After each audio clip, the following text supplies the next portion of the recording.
Hey, Mom and Dad, the little green monster with one eye who sounds an awful lot like Billy Crystal's back, and he's telling more stand-up jokes again. What do? He's running out of fresh material. I mean, he keeps talking about airline food now. Well, I guess if I want to listen to something else, I could always check out this video all about everything we know about the highly anticipated Monsters at Work, the upcoming Disney Plus TV show. What's it about? Are Mike and Sulley back? Who else could return? So many questions, let's get into it right now. Scary feet, oh, the kid's awake! Okay, scary feet. The future is streaming. Well, we already knew that, right? The great streaming wars only intensified at the end of 2019 thanks to the launch of Disney Plus, which promised not only new content, but also continuations of some of the most beloved franchises ever. Like, sure, the MCU is getting a lot of love right now thanks to WandaVision, The Falcon and the Winter Soldier, and all those other Phase 4 shows. But it's time we gave some attention to Pixar. The studio is also producing spin-off shows from popular franchises, and the most anticipated has to be Monsters at Work, which is obviously a spin-off of A Bug's Life. Wait, no, sorry, I read that wrong. Of Monsters, Inc. It's gonna be awesome. The show has been in the works for a few years now, so we've had plenty of time to get excited. But the big question is, what's it gonna be about? Well, I have some good news and bad news. The good news is that yes, Mike and Sulley are coming back, and it does take place after the events of the first Monsters, Inc. movie.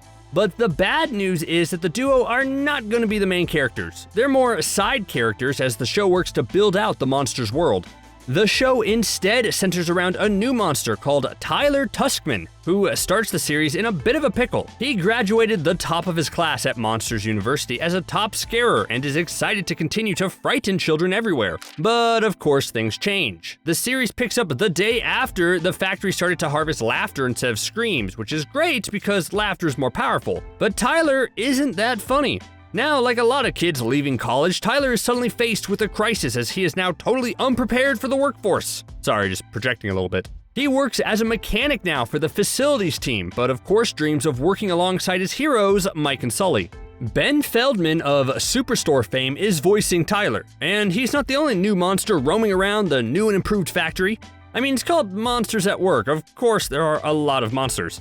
Rounding out the rest of the main cast is Mindy Kaling as Val Little, an enthusiastic member of the Monsters, Inc. facilities team, otherwise known as MIFT. And then Henry Winkler, the Fonz himself, will play Fritz, who's described as the scatterbrained MIFT boss. Then you also have Archer's Aisha Tyler playing Tyler's mom Millie, while Raising Hope's Lucas Neff voices Duncan, described as an opportunistic plumber. And I know you should never judge a book by its cover, but Duncan looks a little shifty. Hey, every show needs a villain type character, right? It's not like Randall is coming back after he was probably cooked and eaten at the end of the first movie. Speaking of Randall, let's talk about the returning characters. Obviously, we have Mike and Sulley coming back, and it's a treat to see Billy Crystal and John Goodman reprising their roles. Like, that should be a given, but you never know. I bet getting Billy Crystal and John Goodman back isn't cheap. So it's lucky Disney has just mountains of money, or else we'd be getting Mike and Sulley, but voiced by knockoff versions of Goodman and Crystal. Pixar's lucky charm, John Ratzenberger, is back as the Yeti, and Jennifer Tilly is back as Mike's love, Celia May. But hey, I know what you really want to know. Is Roz coming back?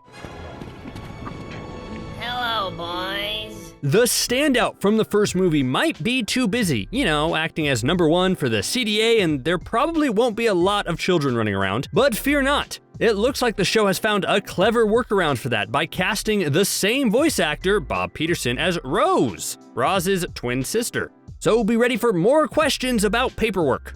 So when is the show going to premiere? Well, it's not too far away. Right now, it's set for July 2nd, 2021. It's gonna be 10 episodes, but with everything nowadays, the bigger question is obviously not only how many episodes in the first season, but rather how many seasons will the show run? Can this premise sustain multiple seasons? Maybe. I mean, the concept of a scary monster learning to be a jokester while working alongside a bunch of misfit mechanics sounds exactly like those workplace comedies that can last many years. The question is really, how pricey is a show like this? Animators aren't cheap. Well, if it's a big hit, like I'm sure it's going to be, why couldn't it go for many seasons? Well, another factor is time. The series has been in development for years, and the type of animation takes a while. Is it worth it to air this batch of episodes and then get to work on another season, which will probably take a few years? Probably not. So I would go into this thinking this is a one-and-done series. Instead of multiple seasons of this, I would imagine Disney Plus will instead focus on spin-off shows from other Pixar movies to keep the brand alive. I mean, we're already getting Doug Days, which is a series that will follow the Up standout Doug, so who knows what's coming next? How about a Nemo spin-off? Something in Coco's world? Who knows? But I think a lot of Pixar's future depends on this Monsters at Work show. If it's a smash hit, then yeah, we can talk about other Pixar spin-offs. But if this comes and goes without much fanfare, then maybe this will be one of the last Pixar spin-offs. But who are we kidding? It's gonna be huge. Any chance one of the episodes is just a full-on recreation of Put That Thing Back Where It Came From or So Help Me, the musical? I think it's something we all want, right? I've heard people say it's a scary good time. Okay, I'll leave the jokes to the professional jokesters.